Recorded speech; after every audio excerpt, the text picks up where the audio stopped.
ഞാനുണ്ടാക്കുന്ന beef കറി കണ്ടാലോ guys. First തന്നെ ഒരു മീഡിയം സൈസ് നല്ല വലിപ്പമുള്ള ഉള്ളിയും കറിവേപ്പിലയും ഉപ്പും ഇട്ട് നല്ലപോലെ കൈ വെച്ചിട്ട് ഞാൻ നിരടി കൊടുക്കുന്നുണ്ട്. നല്ലപോലെ മിക്സ് ചെയ്യണം. എന്നിട്ട് ഒരു തക്കാളിയും 2 പച്ചമുളകും കൂടി അതും കൂടി ഇട്ടിട്ട് കൈ വെച്ചിട്ട് തന്നെ മിക്സ് ചെയ്യണം കേട്ടോ. തവിയോ സ്പൂണോ ഒന്നും വേണ്ട, നമ്മുടെ കൈ തന്നെ മതി. അപ്പോൾ അതെ, ആവശ്യത്തിന് ഇഞ്ചിയും വെളുത്തുള്ളിയും ചതച്ചത് അതും കൂടെ നല്ലപോലെ നിരടി കൊടുക്കണം. എന്നിട്ട് നമ്മൾ കഴുകി ഉപ്പെല്ലാം മിക്സ് ചെയ്ത് വെച്ച ബീഫ്, ഒരു 3/4 കിലോ ബീഫ് ഉണ്ടാവും കേട്ടോ. ബീഫും ഇതിലിട്ട് കുക്കറിനകത്തിട്ടിട്ട് നല്ലപോലെ മിക്സ് ചെയ്ത് കൊടുക്കുക.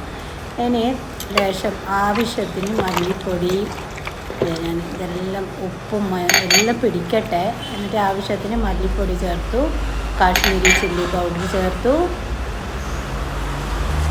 ഗരം മസാല 1/4 സ്പൂണ്, പിന്നെ മഞ്ഞൾപ്പൊടി കാണിക്കാൻ പറ്റില്ല, അപ്പോഴേക്കും ക്യാമറ എന്തോ ആയിപ്പോയി.